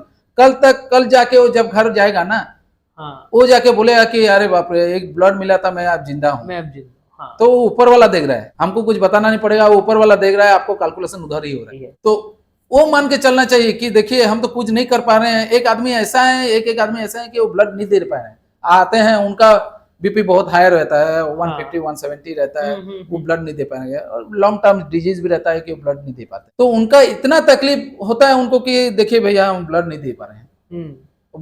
उनका बहुत खराब लगता है उनको। ब्लड हम अगर कैंसिल कर देते तो वो लोग आके हमको बोलते हैं सर ले लीजिए ना। तो प्रॉब्लम ये है कि उनका भी तो तबीयत खराब है, हम तो उनसे लेंगे। जो फीड डोनर है उनका हम देखेंगे, मेडिकल चेकअप होगा, सब होगा, उसके बाद ब्लड निकालते हैं। जो फीड है, सबको रिक्वेस्ट करना चाहते हो वो एक बार ब्लड दें उनके पास। उसके बाद आप अगर आपको कुछ प्रॉब्लम होता है तो आप मत दीजिएगा। हमको तो पता है, आपका 16 ईयर्स हो गया, किसी को ब्लड के लिए कोई ब्लड दे के कुछ हुआ नहीं। 16 साल हो गया, आप भी देखते होंगे, तो पब्लिक भी देख रहा है, तो सब न्यूज में आता है। अगर कुछ हो जाएगा तो कहीं पे कुत्ता भी मर जाता है तो न्यूज में आ जाता है। अभी देखिए, कोई आपको पता चला अभी इतना दिन तक कि कहाँ पे को ब्लड दे के किसको कुछ हुआ है? नहीं, कुछ आज तक तो नहीं सुना मैंने। कोई कुछ नहीं होता है। लोगों का खाली एक फेयर है कि अगर मैं ब्लड दे दूंगा तो कुछ प्रॉब्लम हो जाएगा, तबीयत खराब हो जाएगा, कुछ होता नहीं। तो इसमें सॉरी आपको मैं बीच में काट रहा हूँ, क्या एक डायबिटिक पेशेंट जिसको शुगर है बोलते हैं ना, क्या वो दे सकता है? देखिए, ओरली जो मेडिसिन ले रहे हैं, ओरली टेबलेट, जो टेबलेट में है, कंट्रोल में है, वो दे पाएंगे। डायबिटीज तो जो इंसुलिन इंजेक्शन लेते हैं वो नहीं, इंसुलिन वाला नहीं दे पाएंगे, क्योंकि वो आफ्टर इंसुलिन ले रहे हैं ना। क्योंकि ये देखिए, ये ब्लड एक छोटे बच्चे को भी लगता है, 1 दिन का बच्चे को भी लगता है। अगर इंसुलिन जो ले रहे हैं उनका बॉडी में वो इंजेक्शन का इंसुलिन उनका बॉडी में है, तो वो पूरा उनके बॉडी में ट्रांसफर छोटे बच्चे का। तो क्या ऐसे हमने सुना है कि अगर एक शुगर पेशेंट का ब्लड जी किसी दूसरे को अगर चले जाए तो वो भी शुगर कुछ नहीं जाएगा? नहीं, कुछ नहीं होगा, क्योंकि आपके बॉडी में है इंसुलिन जनरेट करने के लिए। ओके। तो जितना ब्लड आ जाएगा शुगर का, वो आपका बॉडी जनरेट कर लेगा इतना इंसुलिन। अच्छा, तो वो बैलेंस कर लेगा। ये कंप्लीटली भ्रांति है। बिल्कुल कुछ होता नहीं है, कुछ होता नहीं है। और जो डोनर है, डोनर का हम अवॉइड करते हैं। अगर हाई रहेगा तो उनका प्रीक होगा, वो मेंटेन करना पड़ता है। प्रीक होगा, कुछ होगा तो कहीं पे इन्फेक्शन हो जाएगा, तो इंसुलिन नहीं लेना चाहिए। इंसुलिन जो लेगा उसके लिए अवॉइड है, मतलब नहीं दे पाएंगे। सर, आज तक के आपके लाइफ में कोई एक ऐसा इंसिडेंस हुआ हो ब्लड डोनेशन को लेकर जो बहुत मेमोरेबल हुआ हो? जी, ये 2008 का मैं बताता हूँ। मेरा ड्यूटी था 7:30-8 बजे शाम को। एक पेशेंट शिफ्ट हुआ कहीं से, मतलब थोड़ा इंटीरियर एरिया था उसका, मेरे को लगता है कि बलांगीर उधर से बहुत अंदर से आया था। वो पेशेंट का गायनिक प्रॉब्लम था, गायनिक में एडमिट हुआ, उसका ब्लड रिक्वायरमेंट है, डॉक्टर लिख दिया कि urgent, okay, life saving urgent. तो ब्लड बैंक में ब्लड नहीं था, तो उसका हस्बैंड का बड़े भाई का उसका ए पॉजिटिव था। ओके, तो उसका भाई को मालूम था कि हाँ, उसका ए पॉजिटिव है। दोनों आए थे पेशेंट को लेके। हाँ, पहले हम बोले कि ब्लड आप अरेंज कीजिए क्योंकि ब्लड बैंक में ब्लड नहीं है। तो बोले कि ठीक है सर, मेरे बड़े भाई का है, उनसे निकाल लीजिए। तो हमने बोले कि बुलाइए उन्हें, हम उनके साथ बात करते हैं। सो वो आया और पूरा मना कर दिया कि नहीं, मैं ब्लड नहीं। तो हमें पूछे क्यों नहीं देंगे, आपका तो आपके भाई का, फैमिली का हाँ, ही, फैमिली का हाँ, मेंबर है, हाँ, तो अगर ब्लड नहीं देंगे तो उसका ब्लीडिंग हो रहा है, मर जाएगा। तो बोला नहीं नहीं नहीं नहीं, नहीं देंगे सर, वो मर जाए। तो मैं उसको बैठा, एक तो चेयर था, मैं बैठ उधर बैठ, उसको मोटिवेट किया। मैं बोला कि क्या प्रॉब्लम है तेरा। तो बहुत देर के बाद वो बहुत रोया, बोला सर ये जानते नहीं है, ये सुबह जब उठता है, मैं उठ के आता हूँ ना, मेरे को बहुत खराब खराब गाली देती। उधर फैमिली डिस्प्यूट था। अच्छा, बहुत खराब गाली देती है, हर दिन ये हमारा हर दिन ये डिस्प्यूट चल रहा है। वो सामने सामने घर है, एक ही घर में रहते हैं, पर सुबह जब मैं रूम से निकलूं कि घर से निकलूं तो इतना खराब गाली देती है मेरे को, तो मैं नहीं दूंगा ब्लड। मैं बोला देख भाई, तू आपने ये भाई का ये जो गाली दे रहा है ये छोड़ दे। तू एक पेशेंट, तेरे गांव में भी एक पेशेंट होता तो तू उसको हेल्प करता। मैं सबको हेल्प करूंगा पर इसको नहीं करूंगा। मैं बहुत मोटिवेट किया, वो बहुत रोया बहुत रोया बहुत रोया। मैं बोला कि भाई दे दे ब्लड, दे दे, देख अभी इसका जान बचा। ये अगर इसके बाद अगर तुमको अगर कुछ बोलेगा, कुछ कहेगा तो देखना, ये देखिए तुम्हारा पेशेंट है, तुम्हारा घर का है, अगर इसका कुछ प्रॉब्लम हो जाएगा तुम्हारा भाई भी सफर हो जाएगा। बहुत रोया, रोने के बाद वो ब्लड दे दिया। ब्लड दे दिया, उसको ट्रांसफ्यूजन भी हो गया। 1.5-2 महीने बाद जब ट्रांसफ्यूजन हुआ तो ठीक होके चला गया घर। 1.5-2 महीने के बाद तो पूरा फैमिली आए थे। 1.5 महीने के बाद नेक्स्ट चेकअप के लिए जो आए थे मेरे पास आए, वो जो आदमी था ना, वो मेरा पैर पकड़ लिया, बोला कि सर देखिए मैं आज ब्लड दिया हूँ, घर गया हूँ। ये उसके बाद वो तो अपना हस्बैंड का भी काम कर रहा है, घर का सब काम कर रहा है। मेरे को एक बात भी कभी भी नहीं बोला कि पहले जैसे पूरा मुंह में बहुत खराब भाषा बोल रहा था कि लैंग्वेज यूज कर रहा था, वो अभी कुछ नहीं सर, पूरा फैमिली के साथ मिलकर रह रहा है। तो वो इम्पोर्टेंट है, ये फैमिली जोड़ दिया। ये सही मायने ब्लड रिलेशन, ब्यूटीफुल, ये ब्लड रिलेशन है। अब देखिए ब्लड रिलेशन कितना तक जाता है। आप ब्लड के लिए हम देखिए, हमारा भी कुछ बनता है कि हम देश के लिए कुछ करें। खाली इतना नहीं है कि आर्मी लोग जो बॉर्डर में हैं वो खाली देश के लिए कुछ करें। हमारा भी ड्यूटी है, हम भी देश के लिए करें। हम यहीं के खाते हैं, यहीं के पीते हैं, यहीं के सोते हैं। ये हमारा धरती माँ है, हम इनके लिए भी कुछ करें। तो खाली आर्मी का काम नहीं है कि बॉर्डर में एनिमी के लिए आप 24 घंटे, अभी देखिए कितना धूप है, 52 टेम्परेचर है। वो चलिए उनको देखिए कि बॉर्डर में अभी भी हमारे लिए लड़ रहे हैं, वो हमारे लिए लड़ रहे हैं, वो किसी को लिए नहीं, क्योंकि उनका फैमिली खाली है, सब है ना। तो वो तो हमारा भी ड्यूटी है कि हम यहाँ पे जो पेशेंट है, ये जो पेशेंट आके पेशेंट होके आते हैं, वो तो एनिमी के लिए आते हैं ना। उनका बॉडी में जो वायरल है, जो फीवर है, जो भी है, वो तो उनका एनिमी है ना। हमको उनको लड़ने के लिए हमको भी हेल्प करना पड़ेगा उनको। तो इसलिए एक और इम्पोर्टेंट क्वेश्चन सर, वही भ्रांति से रिलेटेड, जो पर्सन स्मोकिंग या ड्रिंकिंग करता है, क्या उसका ब्लड हम किसी को दे सकते? स्मोकिंग के लिए कुछ प्रॉब्लम नहीं है, ड्रिंकिंग के लिए है 24 आवर्स, 24 घंटा के बाद अगर ड्रिंक नहीं किए हैं तो दे सकते हैं। 24 घंटे के बाद आप ब्लड दे पाएंगे। कोई ऐसा इंसान जो 5-10 साल से रेगुलर पीता है, नहीं नहीं, वो टेस्ट होता है ना। देखिए अब जब ब्लड जाएंगे, हेमोग्लोबिन टेस्ट होगा, वो बाकी सब टेस्ट होगा, उसके बाद निकालेंगे ना। ऐसा नहीं होता कि जो 10 साल हो गया उसका ब्लड खराब हो गया। ब्लड खराब नहीं होता है। ब्लड खराब ठीक है, आपका बाकी ऑर्गन खराब हो जाएगा ब्लड के लिए, ड्रिंक्स के लिए, पर ब्लड खराब नहीं हुआ। अल्कोहल का जो कंटेंट है वो आपको ब्लड में रहता है, 24 आवर्स वो रहेगा। तो इसी के लिए अवॉइड करते हैं 24 आवर्स के आप ब्लड मत दी। 24 आवर्स के पहले अगर ड्रिंक्स हैं तो वो दे पाएंगे, नहीं तो अभी प्रॉब्लम हो जाता है। तो कौन कौन पर्सन ब्लड डोनेट कर सकता है, प्लीज बता दीजिए हमारी ऑडियंस को। देखिए जिसका हीमोग्लोबिन 12.5 से अबव है वो ब्लड दे पाएंगे। 45 से अबव है जिसका वेट, वो दे पाएंगे। हीमोग्लोबिन है इम्पोर्टेंट, पर हीमोग्लोबिन है उनका फिट होना चाहिए। तो रात जब अगर ब्लड देंगे, पहले दिन रात में सोएंगे, ठीक रेस्ट लेना चाहिए। बाकी कोई डिजीज नहीं होना चाहिए, जैसे कि लंग टर्म डिजीज, कैंसर, बाकी बहुत लॉन्ग टर्म डिजीज है जो कि मतलब कुछ वैक्सीन अगर लिए हैं तो उसका अलग अलग टाइम है वैक्सीन के लिए। जैसे कोविड में था, कोविड वैक्सीन 21 डेज, पहले तो 2.5 महीने था, तो घट के 21 डेज से हो गया, उसके बाद 15 डेज हो गया, 15 डेज के बाद दे पाएंगे। कुछ वैक्सीन लगे ले रहे हैं अभी, वो वैक्सीन के अलग अलग टाइमिंग है, उसके बाद आप ब्लड दे पाएंगे, वैक्सीन लेने के बाद भी ब्लड दे पाएंगे, उसका टाइमिंग है, वो टाइम के बाद आप वॉलंटरी दे पाएंगे। सर आपका इतना जो क्रूशियल जॉब है, मैं बोल सकता हूँ पूरा कम्प्लीटली क्रूशियल है, तो ये तो एक ऐसा चीज है कि 24 घंटे जरूरत पड़ते रहेगा, लेकिन आप तो एक इंसान है, तो 24 घंटे काम कैसे कर पाएंगे?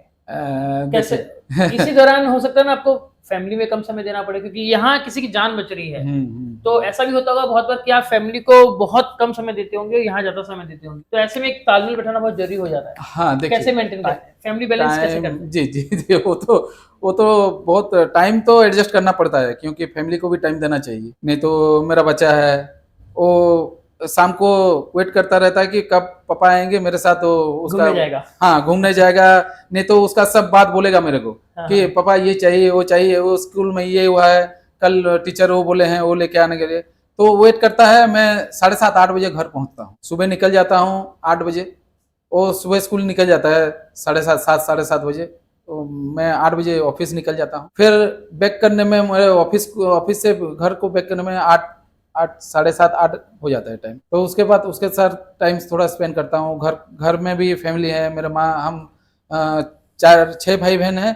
5 भाई बहन एक ही साथ रहते हैं एक ही घर में, तो सबके साथ थोड़ा बातचीत करने में टाइम चला जाता है। देखिए ये ऐसा जॉब है कि हमको बैलेंस कर चलना चाहिए, क्यों? देखिए यहाँ पेशेंट, अगर मैं फोन नहीं उठाऊंगा तो पेशेंट का कुछ प्रॉब्लम हो सकता है, तो अगर घर को टाइम नहीं दूंगा तो घर में भी डिस्टर्ब होगा। मेरे मिसेस तो मेरे को बहुत हेल्प करती है इस मामले में, क्योंकि मैं 24 घंटा वो मोबाइल पकड़ के रहता हूँ, क्योंकि पॉकेट में नीचे जाऊंगा खाने के लिए तो मोबाइल पॉकेट में होता है, क्योंकि कोई भी फोन आएगा, किसी का फोन आएगा, तो मैं नीचे जाऊंगा खाने के लिए, तो अगर मोबाइल छोड़ दूंगा आधा घंटा तो मेरे खाने के लगे जाए, वो आधा घंटा में भी प्रॉब्लम हो सकता है। इसीलिए मोबाइल 24 आवर्स मेरे पास ही रहता है, मेरा मोबाइल स्विच ऑफ नहीं होता है। अगर कहीं कैंप गया होगा तो कहीं पे इलेक्ट्रिक नहीं होगा, फ्यूज नहीं होगा, तो मोबाइल कल आते आते तो बैटरी अगर स्विच ऑफ हो जाएगा तो वो दूसरा बात है, पर मैं मोबाइल स्विच ऑफ कभी करता नहीं। मोबाइल स्विच ऑफ हो जाएगा तो किसी का जान के ऊपर आ जाता है, मैं नहीं चाहता है कि किसी का जान मेरे लिए जाए, कम्युनिकेशन गैप में किसी का जान जाए, तो 24 आवर्स मेरा मोबाइल ऑन रहता है। तो सर ऐसे टीडियस इतना इंपॉर्टेंट रोल में तो छुट्टी कैसे निकालते होंगे आप? फैमिली से कहीं घूमने कैसे जाते होंगे आप? देखिए घूमने तो बहुत कम जाता हूँ, महीने में 1-2 छुट्टी, बहुत मतलब ज्यादा इमरजेंसी होने के बाद जाके मैं छुट्टी लेता हूँ, वो भी महीने में 1-2 दिन। लास्ट फैमिली ट्रिप कब गए थे? लास्ट ईयर गया था अप्रैल में। फॉर्चुनेटली लास्ट ईयर चले गए 7 डेज के लिए गए थे। ओके, ग्रेट जी, क्योंकि वरना तो फैमिली को भी टाइम देना चाहिए, जरूरी है, क्योंकि वो लोग भी मेरे ऊपर ही डिपेंड है ना, किसके साथ बात करेंगे। देखिए जो वाइफ आया है वो तो दूसरे घर से आया है, ये तो आपका सब अननोन है ना, मेरे को इंट्रोड्यूस करना पड़ेगा, ये तेरा माँ है, ये तेरा बहन है, ये मेरा भाई है, तो मेरे ऊपर ज्यादा डिपेंडेबल है, तो मैं उनके साथ भी टाइम स्पेंड करता हूँ, मैं वो टाइम निकाल लेता हूँ, क्योंकि ऑफिस के आने से बाद मोबाइल ऑन रहता है, बात भी करता हूँ, उनके साथ भी बात करता हूँ, सबके साथ, मैं फैमिली के सबके साथ घुल मिल के बात करता हूँ। वो जो 1-1.5 घंटा मिलेगा ना, रात 10, 10:30 तक, 11 तक, हम सब भाई बहन एक ही साथ खाते हैं, रात 10:30 बजे सबका ड्यूटी खत्म करके जो भी आते हैं 10:30, 11 तक, इवनिंग 10:30 तक हम खाना पीना सब कर लेते हैं, तो फैमिली पूरा बैठ के खाना खाते हैं। आप सर जब कैंप वगैरह करवाते हो तो उसमें क्या मेजर प्रॉब्लम्स क्या आती है, उसको आप कैसे टैकल करते हैं? देखिए अभी एक तो फाइनेंशियल सपोर्ट कहीं से नहीं मिल रहा है, छोटा ऑर्गेनाइजर जो है छोटा कैंप करते हैं, और जो क्लब वगैरह वो कहीं से अपने हाथ से भी निकाल के कैंप करते, तो हमने भी गवर्नमेंट को रिक्वेस्ट किए हैं कि सर उनको कुछ प्रोवाइड कीजिए फाइनेंशियल सपोर्ट, क्योंकि कैंप हर जगह करना चाहते हैं, क्योंकि उनका पास इतना मैन पावर है। देखिए गांव में तो लड़के बहुत हैं, वो जोश में आ जाते हैं, ब्लड देने के लिए, ठीक है ब्लड देंगे, पर उनका जो बेड अरेंज करना है, उनका जो पानी फानी सब बहुत होता है जो कि उनके हाथ से पैसा लग जाता है, तो वो सब उनको अरेंज करने में बहुत दिक्कत है। हम कैंप जाते हैं, उनको देखते हैं कि एक फैन, एक कूलर, इसी में से ही उनको अरेंज करना पड़ता है। हम गवर्नमेंट को भी रिक्वेस्ट किए हैं, वो भी कुछ प्रोसीजर चल रहा है कि उनको भी कुछ हेल्प करने के लिए।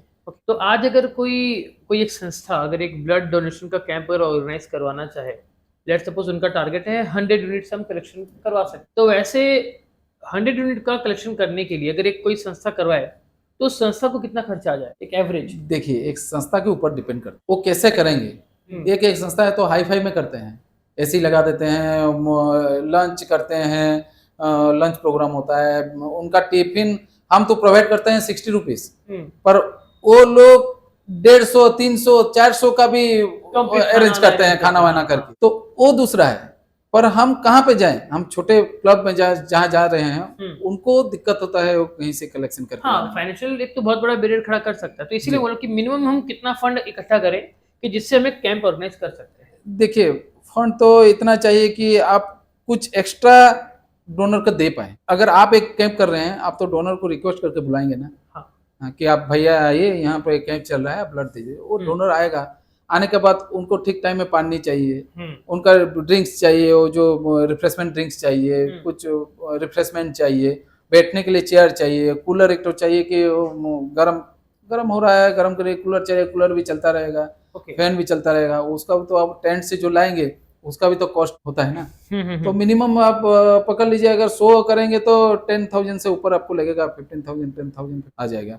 कुछ तो पेमेंट हम कर देते हैं, जैसे कि आपको डोनर पर यूनिट 60 रुपीज हम पेमेंट करते हैं ऑर्गेनाइजर को, बाकी सब एक्स्ट्रा उनको अरेंज करना पड़ता है। कहीं कहीं से वो खुद भी पॉकेट से निकाल के भी देते हैं।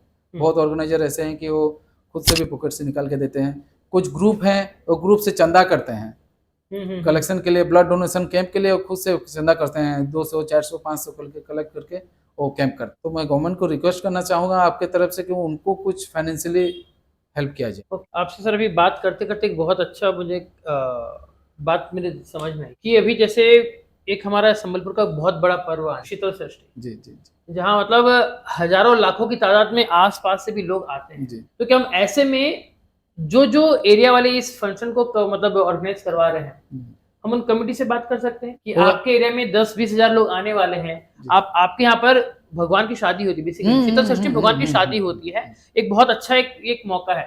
तो इसी मौके को और अच्छा करने के लिए क्यों ना हम हर एक जगह पे ऐसा एक ब्लड कैंप लगवा दें। हो पाएगा, जितने लोग आ रहे हैं उनमें से हम उनको मतलब बिल्कुल कर सकते हैं। बिल्कुल हो पाएगा। देखिए, मैं आपको लास्ट 4 साल हो गया, हम वहाँ जाते हैं बरगढ़ धनु यात्रा, हाँ, बस 2 दिन में 400-450 यूनिट हम कलेक्ट करके लाते हैं। तो वो भी होता है। इधर भी अभी जो संबलपुर महोत्सव हो रहा था, लास्ट 2 ईयर स्टार्ट हो गया, मरवाड़ी मंच ऑर्गेनाइज किया था कैंप, 2 बार हो गया है, बहुत अच्छा होता है। उधर खाली लोग को मोटिवेट करना चाहिए, वो जो आते हैं ना उनको मोटिवेट करके ब्लड कलेक्शन करना चाहिए, तो वो हो पाएगा, हर जगह हो पाएगा। कभी ऐसा किया आपने शीतल सृष्टि वाले में? जी नहीं, शीतल सृष्टि में नहीं हुआ है, पर उधर हुआ है, धनु यात्रा में हुआ है, यह संबलपुर महोत्सव जो हुआ है उधर हुआ है, उधर भी किए हैं। बाकी में भी जाते हैं, बाहर जो होता है धनु यात्रा उधर भी चलता है। ओरी गांव एक तो है, अब जानते हो, बिनका सोनपुर ओरी गांव, उधर भी हम करते हैं इवनिंग में कैंप होता है ऐसे। तो दोस्तों जो इस एपिसोड को देख रहे हैं, और अगर आप में से कोई जो हमारी संबलपुर शीतल षष्ठी यात्रा की जो कमेटी है अगर उसके कुछ मेंबर्स हैं, तो मैं आपसे एक छोटा सा रिक्वेस्ट करता हूं कि इस साल से चलिए इस उत्सव को और भी अच्छा करते हैं, किसी और की जान बचाते हैं, रक्तदान करते हैं। मेरा इस शो के माध्यम से आपसे एक छोटी सी विनती है कि प्लीज़ हर एक एरिया में जहाँ पर आप ये ऑर्गेनाइज कर रहे हो, तो वहाँ पर आप एक ब्लड कैंप माफ कीजिएगा, वहाँ पर आप ब्लड कैंप के लिए एक अलग से अरेंजमेंट कीजिए। चलिए सर आगे बढ़ते हैं। Blood donation sir completely based होता है अवेयरनेस के ऊपर, है ना। जब तक लोग अवेयर नहीं होंगे वो ब्लड डोनेशन के लिए नहीं आएंगे। तो इस चीज का क्या स्ट्रेटेजीज अपनाते हैं आप? क्या सोशल मीडिया का माध्यम लेते हैं कि घर घर जाते हैं, कि पोस्टर बटवाते हैं, क्या करते हैं? देखिए, सोशल मीडिया पर हम तो बहुत पेपर न्यूज भी करते हैं, हम लोकल पेपर न्यूज जो होते हैं ना, लोकल न्यूज पेपर, उनको भी रिक्वेस्ट करते हैं, वो भी पेपर में निकालते हैं कि कैंप कीजिए। अभी लास्ट टाइम में प्रोमो पे निकला एक न्यूज कि ब्लड कम है, ब्लड आप डोनेट कीजिए, ये भी करवाते हैं। हम हमारा जो ऑर्गेनाइजर हैं, ऑर्गेनाइजर को भी रिक्वेस्ट करते हैं भी वो भी कुछ मोटिवेशन के लिए करते हैं। मतलब देखिए, पोस्टर बैनर, हमारे पास पोस्टर है, हम डिस्ट्रीब्यूट करवा देते हैं। जैसे कि कॉलेज स्कूल हुआ, उधर भी जाके मोटिवेशनल स्पीच के लिए हम जाते हैं, मोटिवेट करते हैं, तो उधर भी कैंप होता है। जैसे कि यूसी अभी VSS UT जो है उधर भी जाते हैं, उधर भी मोटिवेशनल के लिए स्पीच करते हैं, उधर भी स्टूडेंट लोगों को मोटिवेट करते हैं। उधर से बहुत अच्छा रिस्पॉन्स आता है। एनुअली वो 700 से 800 यूनिट ब्लड देते हैं। उसके बाद भी जो ब्लड नहीं मिलता है पेशेंट लोगों को, हम उनको भी हेल्प के लिए बुलाते हैं, वो लोग भी आके हेल्प करते हैं। फिर लोकल ऑर्गेनाइजर जो हैं वो लोग भी मोटिवेशनल के लिए वो लोग भी अभी लगे हुए हैं, तो वो भी न्यूज़ करते हैं, जहाँ पे कैंप होगा वो कैंप के लिए वो ऑनलाइन में वो भी छोड़ते हैं कि लाइव करते हैं कि ब्लड डोनेशन के लिए यहाँ पे ब्लड डोनेशन चल रहा है, आके ब्लड दीजिए, किसी का जान बच जाएगा। देखिए ये होता है कि अगर हम मोटिवेट नहीं करेंगे तो नया जनरेशन, नया डोनर रेडी नहीं होंगे ब्लड देने के। जो ब्लड दे रहा है उसके लिए कुछ दिक्कत नहीं है, वो तो आज भी देगा, कल भी देगा, परसों भी देगा। जो शुरू ही नहीं किया है उसके लिए स्ट्रांगली मोटिवेशन चाहिए। अगर वो मोटिवेट हो जाएगा तो और दोस्त को लेके आएगा, एक दिया तो और दोस्त को लेके आएगा। ये हमको हमारे मोटिव में ये है कि हम हर जगह पे जाके मोटिवेट करते हैं। कैंप होता है, कैंप के साइड में जो लोग आते हैं ना, जो ब्लड नहीं भी देते हैं, उनके साथ भी हम बात करते हैं कि आप देखिए आपके एरिया में एक कैंप करवाइए, ये प्रॉब्लम है, वो प्रॉब्लम है, सब बताते हैं हम कि कितना रिक्वायरमेंट है। जितना रिक्वायरमेंट है एनुअली हम बताते हैं। सब ब्लड बैंक में है, क्राइसिस तो सब ब्लड बैंक में है। 60% भी हम अचीव नहीं कर पा रहे, मतलब जो कैंप से आ रहा है ना, जो रिक्वायरमेंट है 60% भी अचीव नहीं हो पा रहे। ऑल ओडिशा ये प्रॉब्लम। तो कैसे 100 गवर्नमेंट लगा हुआ है कि 100% करने के लिए। एक आदमी आया, उसका एडमिट हुआ, पेशेंट को ब्लड चाहिए, उसका अटेंडेंट आया, रिक्वेशन दिया ब्लड लेके, वो तो सब चाहते हैं, पर उसके लिए कुछ एक्स्ट्रा एफर्ट चाहिए गवर्नमेंट की तरफ से भी। हम भी कर रहे हैं, गवर्नमेंट भी करेगा, गवर्नमेंट भी कर रहा है। तो हम चाहते हैं कि 100% एफर्ट देके 100% वॉलंटरी होना चाहिए। एक देखिए 2-3 ब्लड बैंक है जो 100% है। बालेश्वर एक तो है, बालेश्वर जिस दिन वो एक्सीडेंट हुआ, जानते हैं, रेलवे एक्सीडेंट, रेलवे वाला जो हुआ था, बस उस दिन एक दिन में 350 या 400 यूनिट कलेक्शन हुआ ब्लड। उसके बाद उनके पास भी स्टॉक था। तो उधर बहुत ज्यादा मोटिवेट है आदमी लोग, और डोनर बहुत मोटिवेट है, शिक्षित है। देखिए शिक्षित, और इसमें कुछ पढ़ाई करने के लिए जरूरत नहीं है कि हम शिक्षित हैं तो हम ब्लड देंगे। जो पढ़ाई नहीं किया है, कि शिक्षित नहीं है, अनएजुकेटेड है, वो ब्लड नहीं दे पाएगा। सबके लिए समान है ब्लड, आदमी के अंदर ब्लड ना सबके समान है। आप सब दे पाएंगे, ये नहीं कि लेबर काम कर रहे हैं, खेती कर रहे हैं, वो खेती वाला ब्लड नहीं दे, वो भी दे पाएगा, वो भी ब्लड देगा। आप जानते हैं हम टाउन में कम और इंटीरियर जो गांव है ना, उधर ज्यादा जाके कलेक्शन करते, उधर वो खेत से आएंगे लोग, हाँ सर हम ब्लड दे देंगे। इतना स्ट्रॉन्ग मोटिवेशन है उधर कि वो लोग आके ब्लड देते, उसी से आके ब्लड देते हैं। आपके अनुभव से, जिस तरह से आपने बोला कि गाँव के लोग ज्यादा दे रहे हैं, शहरों में नहीं दे रहे हैं, आपके हिसाब से कहाँ कमी रह जा रही है? शहर वाले इतने आगे आके नहीं दे रहे? नहीं, देखिए शहर में भी ब्लड दे रहे हैं, कि शहर में बहुत बिजी होते हैं। देखिए सुबह से निकल गए, रात में आए, सो टेंशन लेके आए। वो क्या होता है, शहर के लोग जाके डायरेक्ट ब्लड बैंक में भी ब्लड दे रहे हैं। ऐसे नहीं कि ब्लड नहीं हो रहा, कैंप कम हो रहा है, प्लस ब्लड जाके। अब देखिए गांव में तो ब्लड कैंप, मतलब ब्लड बैंक नहीं है, ब्लड बैंक नहीं है। सब तो major hospital, major blood bank तो सब टाउन में है। तो टाउन लोग जाके उधर ही ब्लड दे रहे हैं। मगर आपको रिक्वायरमेंट चाहिए, आप किसी को कांटेक्ट करेंगे? कहें तो गांव से तो अभी कांटेक्ट करना संभव नहीं है, उधर से तो एक लोग आके ब्लड नहीं देगा। आप खोजेंगे नियरेस्ट एरिया से कहाँ है, में लेना चाहेंगे, तो नियरेस्ट एरिया संबलपुर है, संबलपुर डिस्ट्रिक्ट में कौन है, तो कोई आके ऑफिस से आके आपको ब्लड दे दे। तो वो लोग कंटिन्यूस ब्लड देते रहते हैं। तो गांव में कैंप पड़ने से ही जाके ब्लड आके देते। तो टाउन में रेगुलर फ्लो है कि आके वो ब्लड दे के वो उनका ड्यूटी करते। तो कैंप टाउन में कम है, गाँव में ज्यादा है। इसी के लिए गांव में ज्यादा कैंप करते हैं कि उन्हीं से ब्लड उनका एरिया में जाके आपको निकाल कर लाना पड़ेगा। टाउन में आपको कैंप करके उनसे निकाल के लाना नहीं पड़ेगा, वो खुद ही आके ब्लड दे देते हैं। जब रिक्वायरमेंट होगा नियरेस्ट लोग उनको ही ढूंढेंगे कि आप भैया आके दे दी, ऐसे होता है। तो जैसे ब्लड डोनेशन के लिए कैंप ऑर्गेनाइज होता है, तो वहाँ लोग जाके दे सकते, बट ये कैंप तो हर दिन नहीं होता। आप ब्लड बैंक में 24 आवर्स आपका ड्रॉ होगा, रात 10 के सुबह 6 बजे तक नहीं होगा। नहीं तो आप जितने बजे जाएंगे ब्लड ड्रॉ हो जाएगा। आप वॉलंटरी जितने बजे जाएंगे ब्लड ड्रॉ। मतलब लेट सपोज अगर मैं जाना चाहूँ, आज मेरा मन कर रहा है कि चलो काफी टाइम होगा ब्लड डोनेशन करना चाहते हैं, तो हम डायरेक्टली ब्लड बैंक जाके ब्लड दे पाएंगे। क्या प्रोसीजर कुछ रहता है? कुछ नहीं, नॉर्मली जाके बोलेगा मैं वॉलंटरी ब्लड देना चाहता हूँ, वो आपको प्रोसीजर करके आपको निकाल के आपको दे देंगे। वो सर्टिफिकेट एक भी आपको प्रोवाइड कर देंगे। वो कभी भी आपके जाके ब्लड दे पाएंगे, उसमें कुछ टाइम नहीं है, कुछ आपको हैरेज भी नहीं होना पड़ेगा। जाके ब्लड बैंक में खाली बोलना पड़ेगा कि मैं बीडी, उनको प्रायोरिटी बेसिस में ब्लड ड्रॉ कर, जो ब्लड जाए ना क्यू में नहीं आएगा। अच्छा, वो साथ ही साथ उनका ड्रॉ कर देते हैं। तो आप लोगों को बता दूं मैं कि अगर आप जैसे अभी सर ने बोला कि आप वॉलंटरी अपना ब्लड डोनेशन कर सकते हैं, तो चलिए आज से एक नई शुरुआत करते हैं। आपका जब भी बर्थडे हो या आपकी एनिवर्सरी हो, उस दिन को और स्पेशल बनाइए और उस दिन जाकर ब्लड डोनेशन कीजिए, क्योंकि आपके द्वारा दिया गया वही ब्लड किसी और की जिंदगी बचा सकता है। आप खुद सोचिए, आपके बर्थडे पे, आपके एनिवर्सरी पर आपका ही खून किसी और की ज़िंदगी बचा रहा है, उससे अच्छा और सॉल्यूशन क्या हो सकता है। आशा करता हूँ कि आप ये ज़रूर अपनाएँगे। आज नहीं करो, कल ही कर दो वो। हाँ भैया, हाँ बस थोड़ा-सा खत्म कर। आप सर इतना एक इम्पोर्टेंट रोल प्ले कर रहे हैं, तो कहते हैं ना कि जब आप मेहनत कर रहे हो तो कभी-कभी हम एज़ अ ह्यूमन उसका एक रिवॉर्ड भी एक्सपेक्ट करते हैं। तो आपके आज तक के कार्यकाल में, पिछले 16 साल में, कभी कुछ ऐसा हुआ कि आपको बहुत एक अच्छा रिवॉर्ड मिला हो? देखिए, फर्स्ट तो मैं भी जो कर रहा हूँ वॉलंटरी कर रहा हूँ। मैं भी जो कर रहा हूँ वॉलंटरी कर रहा हूँ। अच्छा। मेरे को रिवार्ड नहीं चाहिए। ये खुशी लगता है कि मेरे लिए किसी का जान बच गया, वो ही बहुत है। रिवार्ड कुछ चाहिए नहीं। मैं कुछ एक्सपेक्ट भी नहीं करता हूँ कि कुछ मेरे को ऊपर वाला है, वो तो कैलकुलेशन वही करेगा। यहाँ पे हम रिवार्ड लेके जाएंगे, हम फेसबुक व्हाट्सएप करेंगे, परसों में किसी को ब्लड चाहिए, मैं उसको अरेंज नहीं कर पाऊंगा, जाओ तो जा कहीं से अरेंज कर, नहीं तो पैसा दे। हाँ। ये सब ठीक नहीं है, कुछ नहीं चाहिए। जो भी कर रहा हूँ मैं मेरे तरफ से कर रहा हूँ, ये करता रहूंगा जब तक मैं हूँ। सर एक ये भी देखा गया है ना कि ब्लड बैंक में, क्योंकि ब्लड शॉर्टेज है, तो इसका बहुत लोग फायदा भी उठाते हैं, जो होते हैं एक मेडिटर। इन शॉर्ट एक हिंदी वर्ड है उनके लिए, दलाल। हर जगह ऐसे लोग हैं। तो हम कितनी कोशिश कर रहे हैं, फिर भी ये लोग आज मार्केट में एग्जिस्ट कर रहे हैं। तो इस प्रॉब्लम को आपके हिसाब से हम कैसे डील कर सकते हैं? देखिए, दलाली तो हम भी जानते हैं, पर हम 100% वो भी नहीं कर पा रहे हैं, इसी के लिए कि ब्लड तो हमारे पास भी शॉर्टेज है, हमको पता भी नहीं चलता है।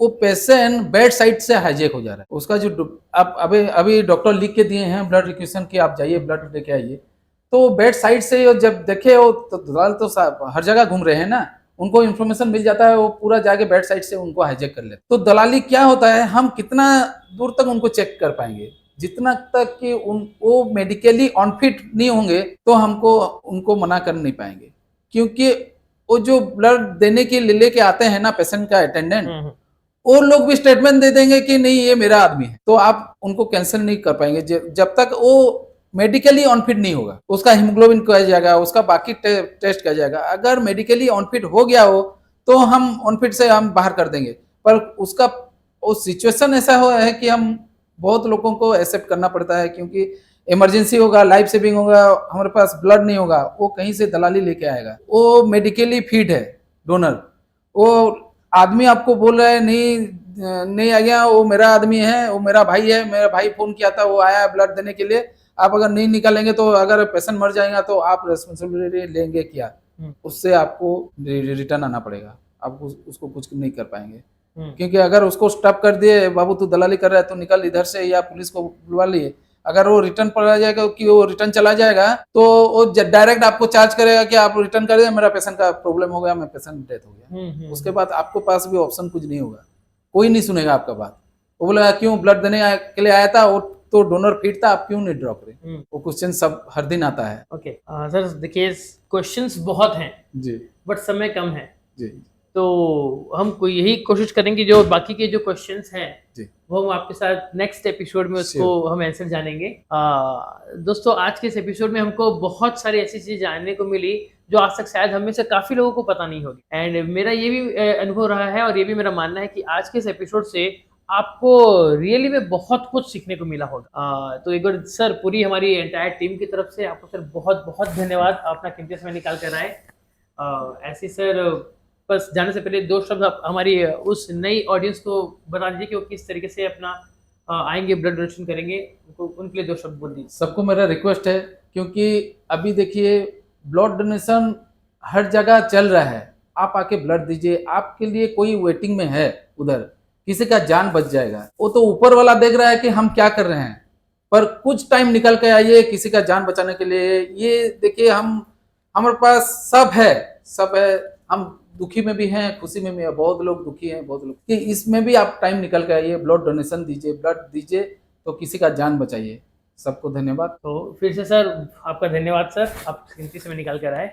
और आप ऑडियंस से एक छोटी सी रिक्वेस्ट, अगर आज के एपिसोड से आपको कुछ वैल्यूबल मिला हो तो प्लीज़ इस वीडियो को आगे शेयर करने से कंजूसी ना करिएगा। और अगला गेस्ट कौन होगा हमारे एपिसोड में, प्लीज़ उसका नाम हमें कमेंट बॉक्स में बताइए। हमारी पूरी टीम पूरी कोशिश करेगी कि अगला गेस्ट वही हो जिसका नाम आप हमको बताएंगे। मिलेंगे अगले एपिसोड में, तब तक के लिए जय हिंद, वंदे मातरम।